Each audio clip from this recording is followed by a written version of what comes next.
Thanks a lot. Before I begin, I would like to thank you organizers to move the most convenient and relaxing session to the last panel of the second day of the conference. I think very much will be enjoying speaking and listening about legal aspects of DevPep agreements, but I hope I'll make it quick, brief, and adjustable to you. So let me ask you this as a starter. How many lawyers do we have in the room? Okay, I'm gonna wait when you leave. Okay, so cool. The other question is, this question is not for lawyers. I know who you are right now. How many agreements, if any, have you ever negotiated? I mean, like DevPub agreements. Have you ever negotiated, signed, and then enforced in your dev practice? More than one? More than 5? Okay. How many of these agreements you read in total, like the whole agreement, the whole document? Never. Okay. That's the honest response. And so I was about to ask how much of the agreement you understood, but since you didn't even read the agreement, the other question is not important. So beginning with my presentation about the traps in dev agreements, it's the tricky part with the legal traps in the agreement is that the biggest trap, which is not imposed on the other party or the legal counsel of the publisher you face, is that you don't read agreements before you signing them. It's easy, very easy job for me as a lawyer when I represent publisher and my client is approaching a young developer. I know that they will not read agreements, so I can basically put anything I want in the text of the document, and I know that they will sign it. This is the first and biggest mistake you can make. There is no such thing as market standard. It's very common that you hear that this whole section, this whole clauses, the entire agreement is just the market standard that we use as a publisher. You just have to accept it. You have to trust us. This is in your favor. We are all friends here, so just sign the agreement and we can move on with our project. It often goes like this until the first obstacles, like the first or second milestones, payments. You don't get your money for the work you made, or the work you made is not what publisher wants, but you don't know that because they never told you what they want in the first place. So the problems are huge, and it's all because you don't read. And I'm keep saying that because this is like, it's not like from the lawyer's perspective, but it's like the common sense.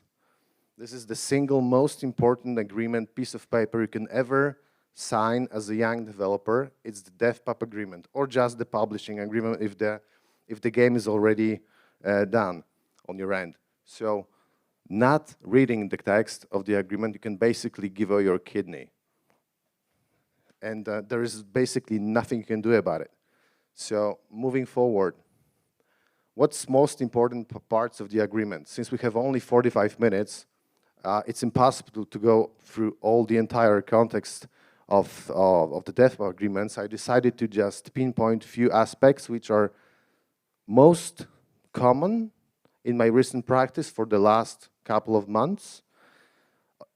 A year ago or 2 years ago, I would say that the most aspects that was like the debating between me and my clients, young developers, was how to approach milestones and how to approach the project structure, the delivery schedule and all that stuff. Now I observe that developers have more knowledge about that, but still there are so many aspects of DevPub agreements that you just don't pay attention because it's just the legal bullshit you don't want to do about it. You just want to make great games, and then you have problems. So copyrights are the first. Copyrights, it's the essence. The video game, it's copyright. Simple as that. 99% of the video game is copyright. It's graphics, it's music, characters, all lines of dialogue, story, all that stuff, trademarks, logo. It's all copyrightable, whether you like it or not. So in most agreements where you're being approached by publisher who wants to give you 100% of all money for the creation of the game, they will ask you to give away your IP. And you have to understand that when you give away your IP, it's not your game anymore. The only thing you get in return is what you agree to in the agreement. Maybe royalties, some like one-time payment, or maybe like installments of payment, doesn't matter. But the IP to the game you created, it's gone. So to look at it from the other angle, it's that when you created the game by yourself and you just want to publish the game, well, for most reasons, for most occasions, you probably want to keep the IP for yourself. Because the publisher who didn't spend any money on the process of creation, development of the game, if they give away, take your IP, they just made the great deal. Because they didn't pay for creation of the game, they just have it, and you don't. And it usually, especially when you deal with US publishers, they don't only give they don't only take IP to the game you created, they also take the IP and rights to all the future installments of the game, sequels, prequels, spin-offs, etc. And this is very important because the differences between laws between Poland and Europe in general and the US in special are significant in that respect. You can basically sign one page of paper, so let's say it's often called short form, when you basically give away everything you have to the game. Everything. You don't even know the details of the contract because the detailed contract will be shipped to you after you sign the short form, even though you're still bound by it. This is it's very surprising for developers in Poland and Europe in general, but it's very typical in the US, especially if you deal with Hollywood. And more Hollywood companies, they see the opportunity and the fruits of creating the videos, movies, and TV series based on video games. They learn that the literal market, it's not that sexy anymore, and more people are interested in watching videos and movies that are created on games. And for developer who created the game, who published the game, and then signed contract with a Hollywood studio, sometimes means that they just gave away all IP. And these are, unfortunately, examples from real life. I'm not allowed to discuss that here with you guys, but just trust me on this. It happens a lot, and it's very, well, it's dramatic sometimes. So that was copyright. The other thing that is very confusing for developers, especially if this is your first agreement, is the whole object of revenue and how the revenue is being split between developer and publisher. In most DevPub agreements, publisher agreements, there is this huge definition of net revenue. And if you don't read it correctly and very patiently, you may miss out many important things. I just gave here like the examples. What is the net revenue? It's basically gross revenue is everything that game earns that is collected by publisher minus what we have here. And the minus is, for example, the refunds when the end customer decided that they did not want the game and they returned it. Card payment processing, platform holders fees, like on Steam, on App Store, taxes. If you have a game being published in the US, you're based in Poland, you may have withholding tax issue, you need to remember about it. Extra publisher costs that I sometimes put in the agreement as well, and they are not specified. So let's say the game is being published and you just sold 20,000 pieces of the game, and you calculated in home that you will receive, let's say, I don't know, $50,000 based on units you just spent, and you receive a check for $20,000. And you don't know why. You ask the publisher, and he says, yeah, just look in the agreement. We decided that you will cover my extra costs, like including going to events, going to restaurants, having my new suit, and all that stuff. These are the extra costs you just agreed to. Don't worry about it.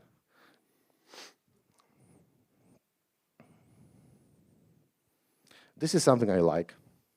This is something I like because nobody pays attention to right of the first refusal negotiation when they sign the first contract. But when the game hits the market and it's a blockbuster, and you want to do the sequel of the game, And you decided that, yeah, now I can use a better publisher, a publisher who has like the bigger spectrum, the bigger coverage of markets. They know China, for instance. I can go to China right now. I will go and ask and sit down with my other potential partners and negotiate better agreement. And then you hear from your current publisher that, knock, knock, it's not going to happen. You agreed that when you think about having your new game, creating a sequel to the game I released for you, I will have the option to sit down with you, and if I'm able to match your option, to match your funding, like financial financial proposition you made with another publisher, this goes for me. So this clause is very typical, especially for US, UK-based publishers. Also, to some extent, Polish publishers as well. It's getting more and more popular these days.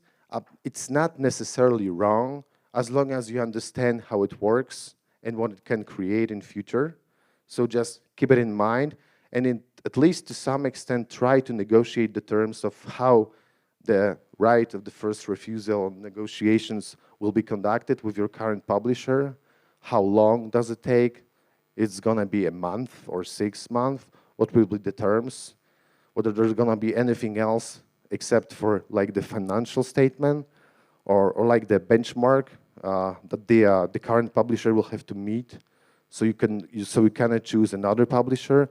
All this is important, and it's the more details you have in this clause, it's probably the better for you.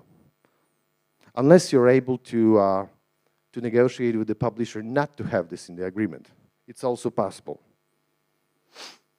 Yeah.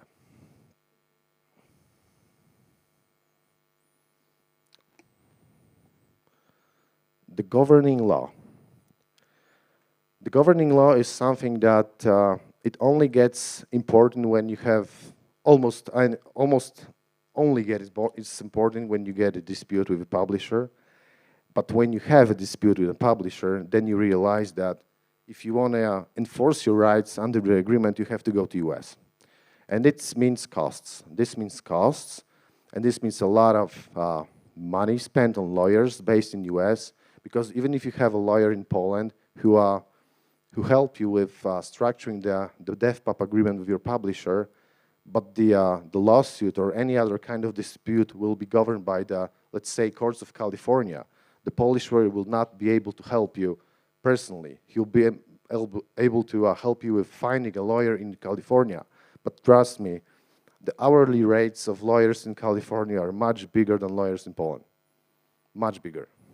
So this is something you want to have special attention to. When you're approached by AAA publishers from US, it's probably impossible to negotiate with them, to have like the Polish governing law and Polish courts, but you have to at least try. Maybe some kind of international arbitrary committee, I don't know, it's also a kind of expensive, but still, this is something I would recommend to have special attention to, because at least some of you know something about Polish laws. You've seen several agreements, how they are structured. You probably, maybe you've been to the court twice or 3 times in your life. You know how the courts in Poland work, but you don't know how they work in US. They work completely different.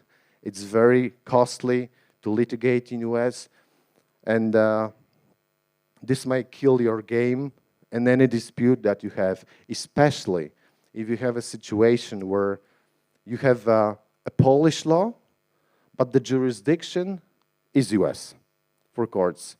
So imagine a situation where the US court has to read the Polish laws and then apply them to the agreement and then make a verdict.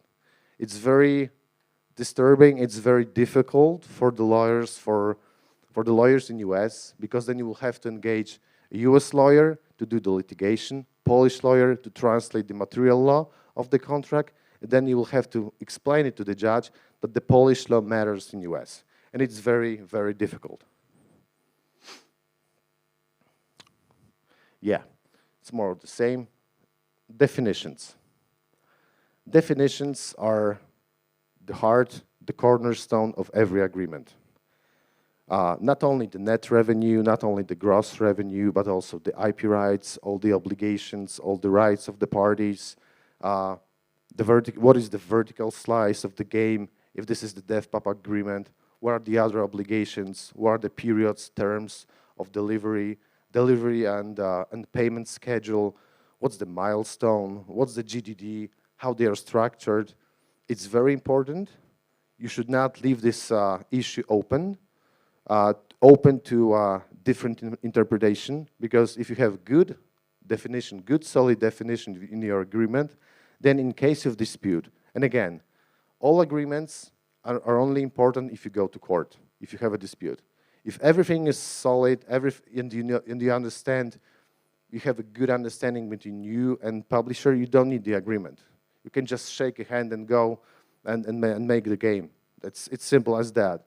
But it's very rarely that. It's very rarely happen in the real life. So having a good definition, it's a key to success. And it's not uncommon that the publishing agreement have like 2 or 3 pages of definitions in the very beginning of the agreement. You should not be afraid of that. It's normal. Definitions, they sometimes need to be longer, so they can be used in the entire body of the agreement. And every time you make a reference to the word defined in the very beginning of the agreement, both parties, you and the publisher, they understand the meaning of each of these terms used, and there is no space for misinterpretation.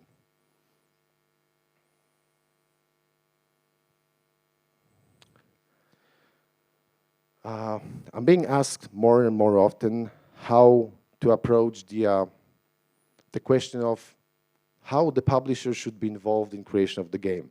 And this might seem that it's not a legal question, but when you're being approached by the developer and by the publisher who wants to be involved in creative process of the game, you need to understand that if you don't have it structured in the agreement in a way that you understand what are the rights of the publisher in this respect, it may create a situation where the publisher will make another game with your hands, and the original idea for the game that you came to publisher will be twisted because he could, because a guy in a suit, CEO or something, just decided that will not go this way and we'll have it in another way, and you will not be able to change their mind just because you agree to that in the agreement. This is really important, but on the other hand, it's not necessarily a bad idea to have a publisher who has some control over the creative process. Because from the perspective of publisher, especially young developers tend to go on the unicorn highway with their ideas of creating the game, and they just put more and more assets into the game, and they could just make the game for the next couple of years, spending tons of money, millions of money, without being able to finish the game itself. So being able to find the sweet spot between developer and publisher to balance rights and obligations in that respect will benefit both parties. So don't be afraid of these clauses and these rights and obligations. Just put some effort to structure this mechanism so they will work for both parties. Marketing. Marketing is something that it's either very clear in the agreement, or it's or is put in the way that nobody understands who's responsible for what. So I always advise that before we go and structure the marketing, whether it's in schedule or the agreement itself, developer and publisher needs to sit down and need to talk about marketing. Often is that developer just wants to make the game, and then when the game is ready, developer thinks that, okay, we launch on Monday and we'll have at least 100,000 downloads in the first week. It's not going to happen without marketing. Not if it's not a AAA game. So marketing is very important, but if you don't organize this issue with your publisher so that publisher knows what he has to do, and you know what the publisher is obliged to do in the agreement is with respect to marketing. You may realize that the only thing that publisher did was posting a few posts on Facebook telling about your game. This is not enough. It's almost never enough. So the things that you need to remember is that you want to know the budget for marketing that publisher will put. And when you know the budget, you probably want to know if the budget will be recouped by the publisher after the launch of the game or not. So then you know when you actually start earning some money based on the game. The bigger the budget, the bigger the recoup, obviously. But sometimes it's the only way to do it. Advertising campaign, you want to know how long before the launch of the game the publisher will start thinking about initiating the marketing campaign. If it's going to be 6 months before the, the premiere date, the launch date, or only a week before, and may not be enough. So these are all important issues that you also have to keep in mind. Also the splash screen. It's a very small thing, but sometimes it happens that you realize that your own logo of the game, it does not appear on the splash screen of the game because you just gave that right to your publisher, and you see this big, fruity, sweet logo of the publisher on the front page of every game, and there is no logo of yours, even though you created the game by yourself. Also, it goes to trailers, press release, all kinds of marketing, influencers. It all goes to how you create the marketing along with your publisher. It has to be, it's supposed to be defined in the agreement so that both sides know what they are supposed to do. You may, you may even decide with your publisher that you will do some part of the marketing by yourself. That's okay, as long as you know how to do it, as long as the publisher allows you, and as long as it does not contradict each other. Let's say the publisher decided to make some appearance on particular areas of market, particular websites, create some press releases, and you do the same, but in a very unprofessional way. You probably should avoid that situation and let publisher do it by yourself.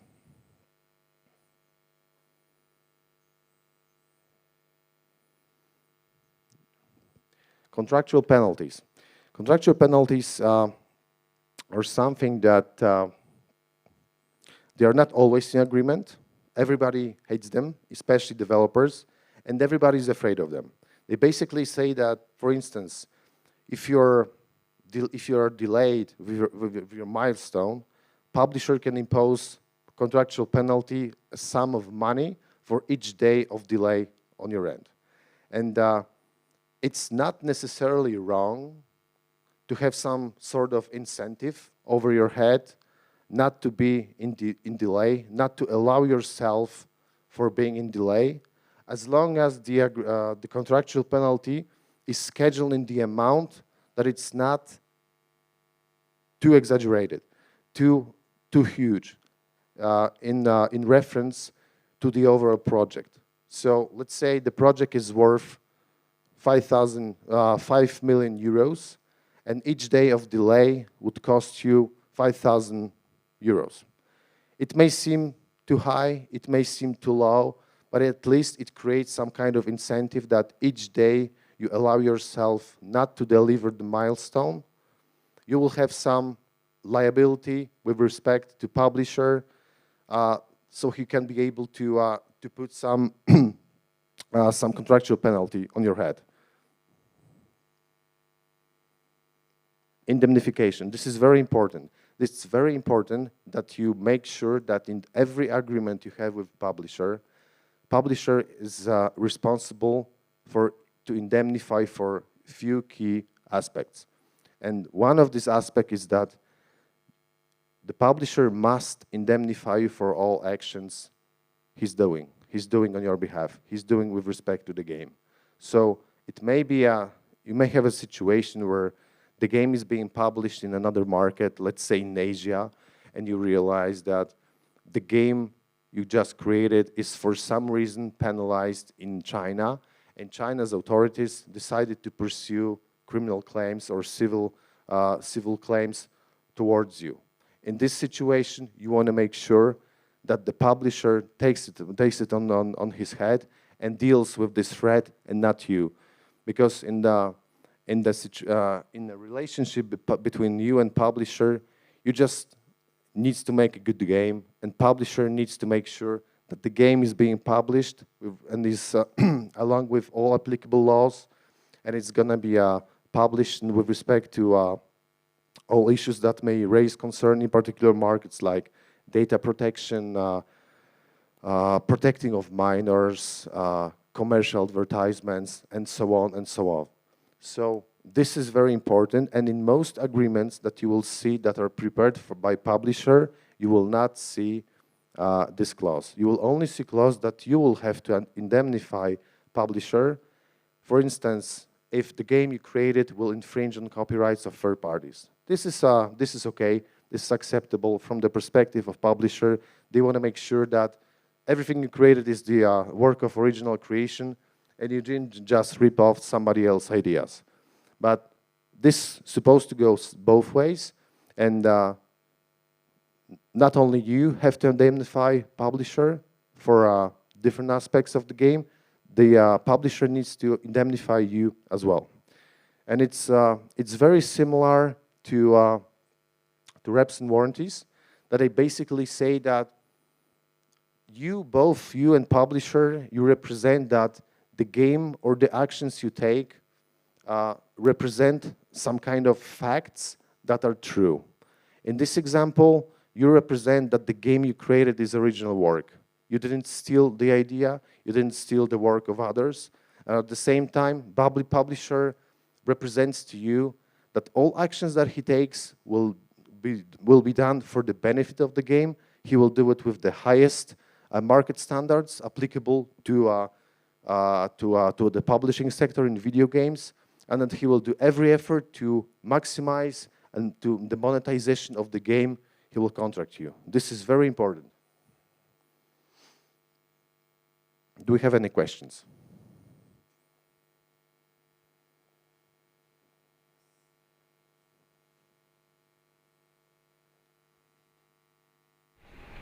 Hi. Thanks a lot. Very interesting. The question is about the jurisdiction of like alternative if we don't want to do it in sound test. I can speak very loud. I can hear you. Okay, so the question is, what is the alternative if we don't want to actually have the California jurisdiction, and is there any international arbitrage or court or whatever? There are a few, there are many, there are several. All of them are very expensive. There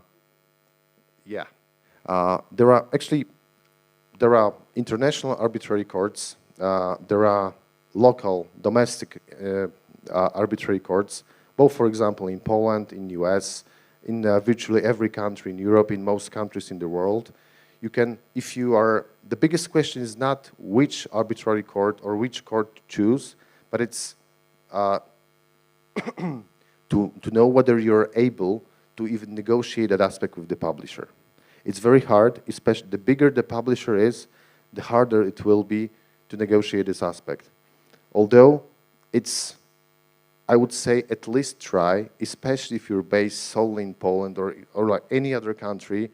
And you can even be based in US by yourself, but the publisher may be based in France, for instance. And it's going to be the same thing.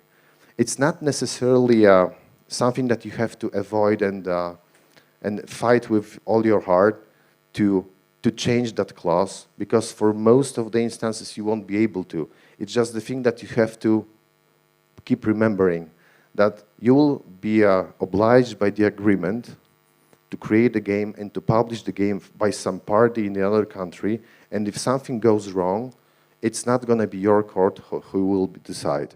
So it also imposes a little more of effort on your side to try and resolve all the issues amicably, to just talk with publisher, because like going to courts will be costly, like I said. So there is no like a golden answer here, unfortunately. It's very difficult, and it depends on your position, basically. But sometimes it works. And even with big publishers, big triple publishers, I know examples when it worked. But you just need to have some good convincing arguments for the publisher to agree with you.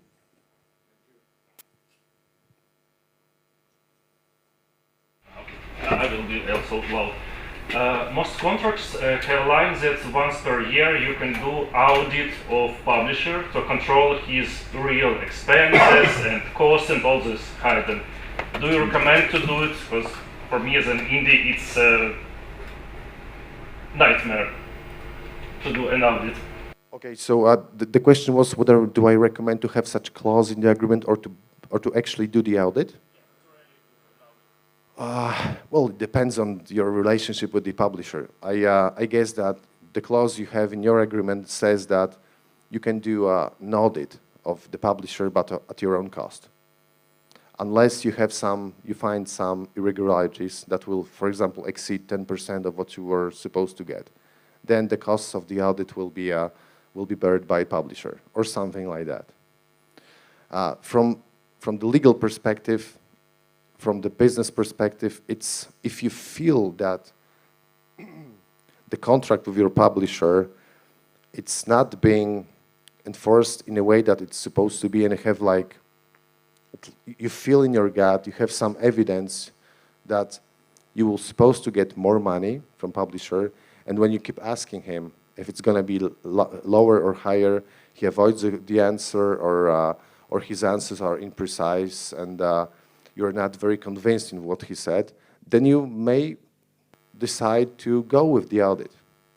And depending on the clause you have in the agreement, it's either the auditor you can find by yourself, or it's the auditor that's supposed to be accepted by publisher in the first place. I haven't seen the agreement, but I can just imagine that it's one of these two ways. So the cost of such audit, they are not super expensive, but it costs some amount of money, especially if the publisher is in another country. I'm not sure what's your situation here, but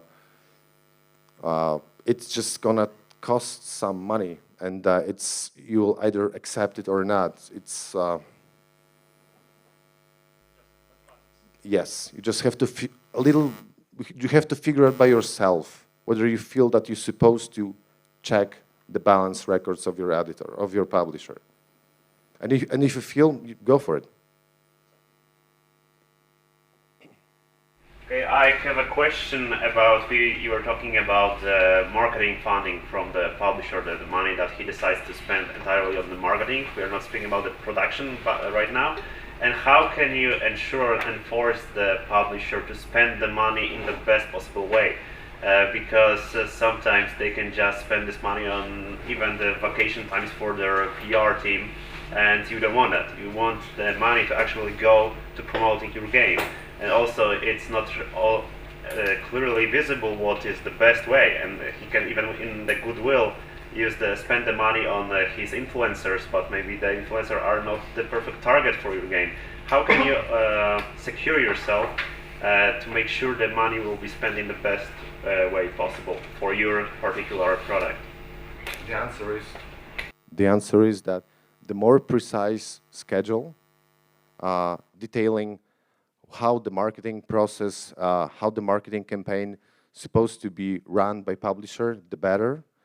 And so the basic principle in this is that you need to agree with your publisher that he will do certain stuff. For instance, he will approach not less than 20 influencers that are highly regarded in Poland, in Europe, and in US. They have accounts on YouTube, they have accounts on Twitch, and their average viewer audience is not less than 2.5 million viewers each month.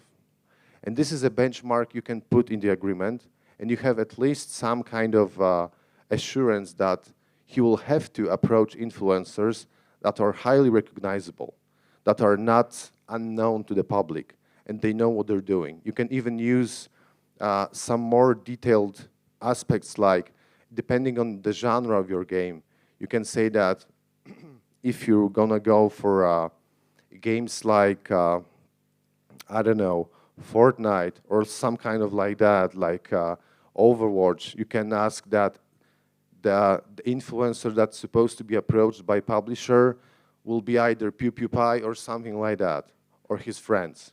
And then you know that he will have to approach influencers that they know what they're doing with respect to your game. If you put in the agreement that publisher needs to approach 5 influencers, he will approach 5 influencers who just started, they work. They have 3 followers, mom, dad, and sister. And according to the contract, the publisher did what he's supposed to do. They obliged to the agreement signed by you. So it all comes to the details and how you put it in a contract. And just one more follow-up. Do you think forcing non-recoupable marketing costs will be better here if the publisher is on the same wheel as I am? Because if the game won't sell, he will lose the money he spent on marketing. It's more of a business question, but I try to answer. It depends on how much you need some kind of costs to pursue your marketing. Even if it's not recoupable, sometimes it's worth to put some money because the marketing campaign in that particular example, instance, it's just worth to try because the possible gain you may receive, it just outweighs the costs you'll basically incur. So it's, again, it has to be observed and analyzed on case-by-case basis. There is no like a golden answer, golden rule here. But I can imagine a situation where deciding to bear costs of, like, let's say, creating a lot of merchandise stuff for particular event, when you don't know how the public will react to your game, but you want to make a huge appearance, and you want to know that that your corner on the conference will be recognizable, even though you don't know how the people will react to your game. Let's say you will create mascots, gadgets, T-shirts, figurines, flyers, and all other different gadgets you may create, and these costs may not be recoupable on the side of publisher. You may have to bear that cost, but still it may be worth to try, because people who will attend the conference, they will at least know the name of your game, and they may have some interest in getting know the game by themselves. I'm not sure if that helps.